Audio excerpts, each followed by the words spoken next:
Hi, and welcome back to the third video in the fifth lecture of Covidenomics.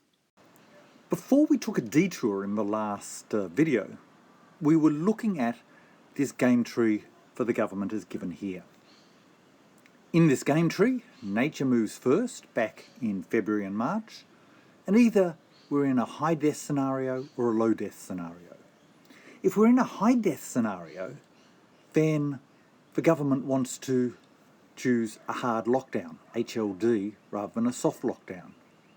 That's because the hard lockdown reduces the cost of the virus. We lose 62 billion compared to 65 billion. However, if we're in a low death scenario, then we would like the government to choose a soft lockdown. The loss is less than a hard lockdown. The problem for the government is that when it's making its decision in February, March, it doesn't know which branch of the decision tree it's on. That's what this information set, this dotted line, means. So we can look at what action the government should take in February or March to minimise the net present loss associated with the coronavirus. And we did that last time, and we found that there was a critical probability of about 58%. If the probability of being in a high death scenario is less than 58%, then the government should choose a soft lockdown to minimise the net present loss. If the probability of being in a high death scenario is higher than that, then by choosing a hard lockdown, the government will minimise the net present loss of coronavirus. What we want to do in this class is bring our lesson from the detour about real options to show that there's another way of thinking about this game. The critical thing to note is that a hard and a soft lockdown are not symmetric. While a soft lockdown is irreversible, a hard lockdown isn't. What do I mean by that? Well, here's, for example, a few headlines from England and from the US. Both countries said, initially at least, went down a soft lockdown path. These headlines note that if you act earlier, you could have saved lives. That's consistent with our modelling that we had in earlier lectures. Once you've let the virus run, it's very hard to bring the virus back under control. So we can think of a soft lockdown as being like an irreversible action. If a government chooses a soft lockdown in February or March and lets the virus run, then come May, well, it could try and reverse that. It could try and put in a harder lockdown, but it's going to be pretty ineffective. In that sense, we can think of a soft lockdown as being a bit like a sunk investment. You can't recover it later on. In contrast, a hard lockdown, well, again, from our modelling, we saw that if we do a hard lockdown and then we later on decide to ease up, then that's always possible. And in fact, there'll be fewer deaths and fewer infections than if we started with a soft lockdown initially. So in that sense, our hard lockdown isn't irreversible. We can always move from a hard lockdown to a soft lockdown, keeping the virus under control if that's desirable. But if we start with a soft lockdown, it's very hard to later on try and bring a hard lockdown in to maintain the virus. So a soft lockdown's like an opportunity cost. A hard lockdown is like maintaining that option. So let me run through the alternative way of thinking about the problem facing the government. Back in March, the government doesn't know if it's in a high death scenario or a low death scenario. It can choose a hard lockdown, HLD, or a soft lockdown. But that's not the end of the story. Between March and May, the government is going to learn something. How we capture that here is by having this move by N, which is nature. So nature's going to choose either the high death scenario or the low death scenario. That's going to occur regardless of what the government chooses back here. So nature, between March and May, will tell the government essentially which branch of the decision tree the government is on. So in May, after learning whether it's facing a high or a low death scenario, the government may be able to take another decision. We're going to capture that by these green circle nodes here.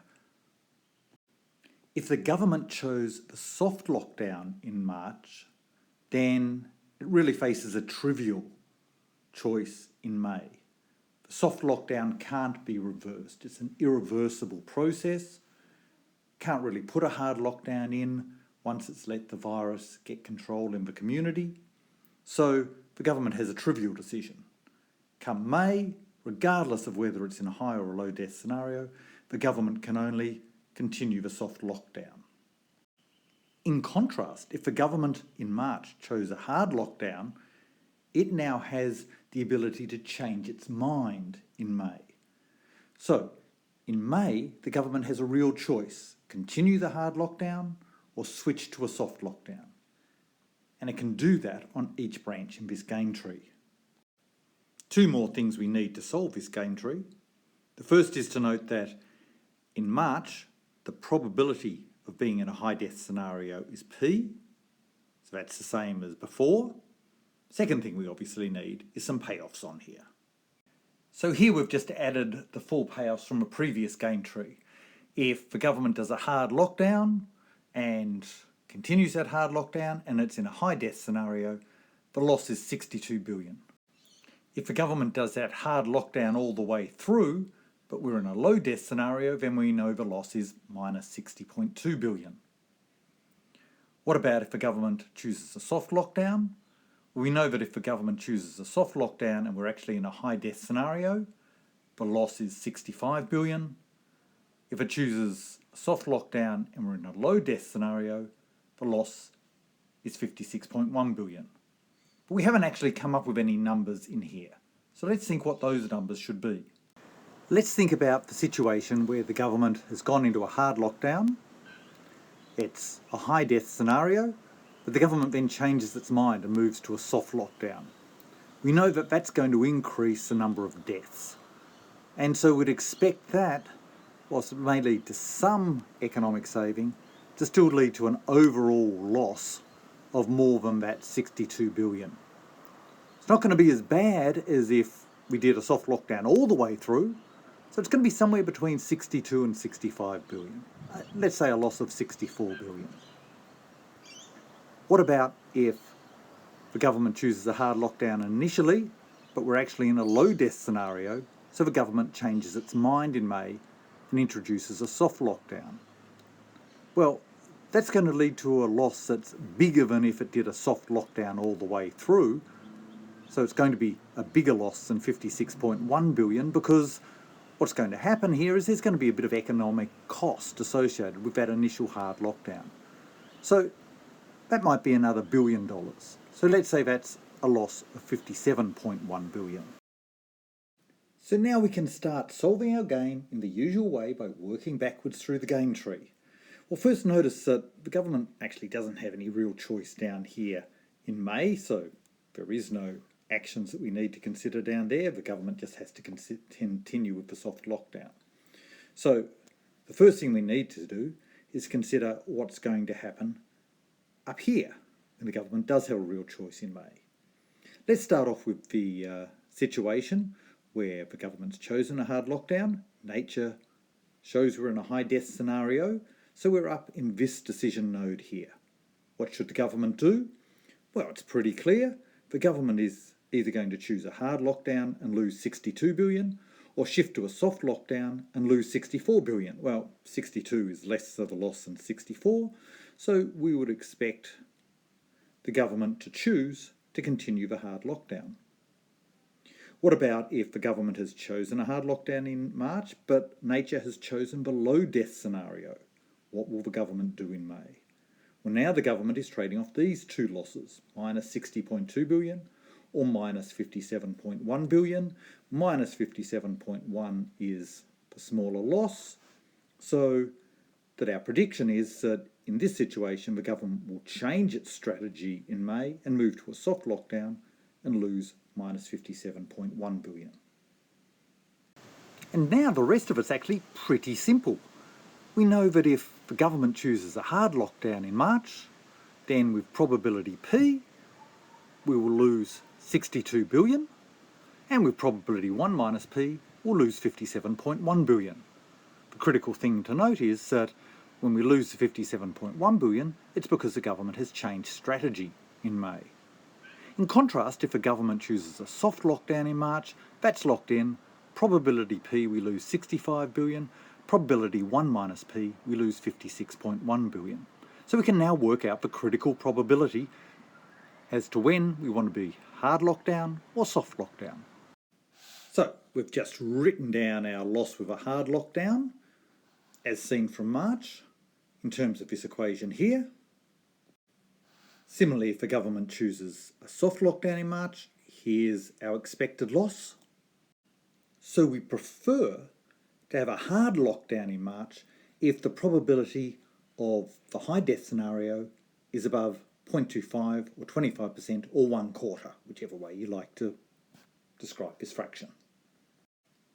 In contrast, remember that when we treated it as if we had to do a hard or a soft lockdown once and for all in March, our critical probability was 0.58.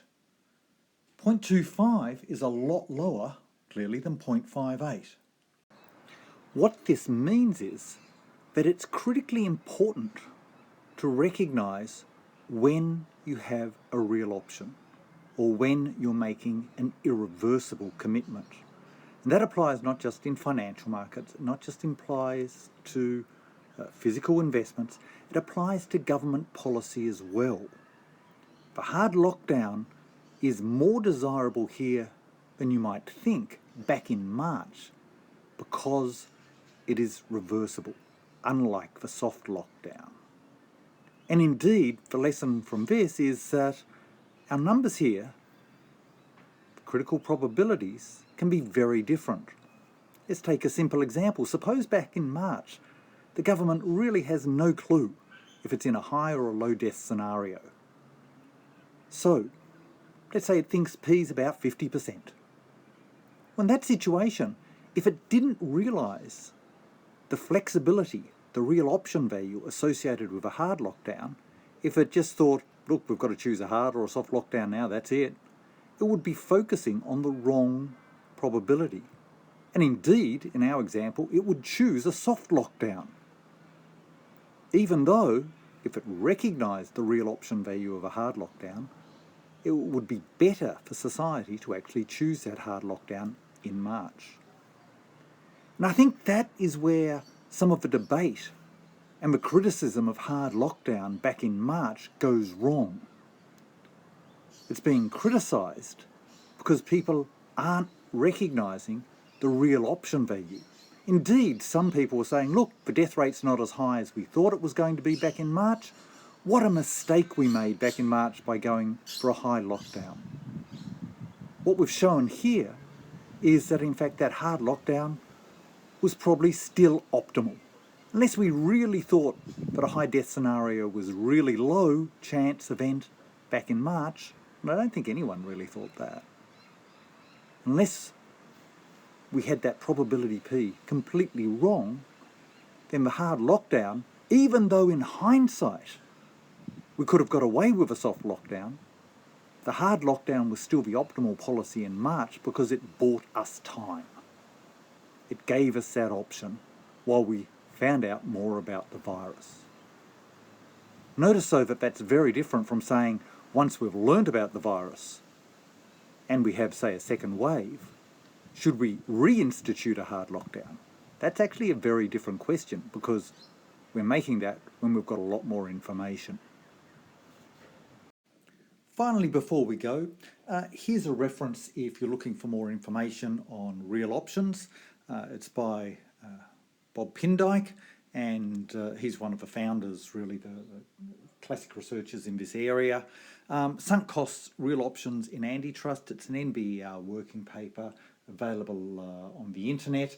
One of the reasons why I like this is it's written at a fairly introductory level. It's written, for example, for lawyers, and let's face it, many lawyers don't know much economics, so he starts things from a pretty basic level, but he does them very well. He doesn't cut corners.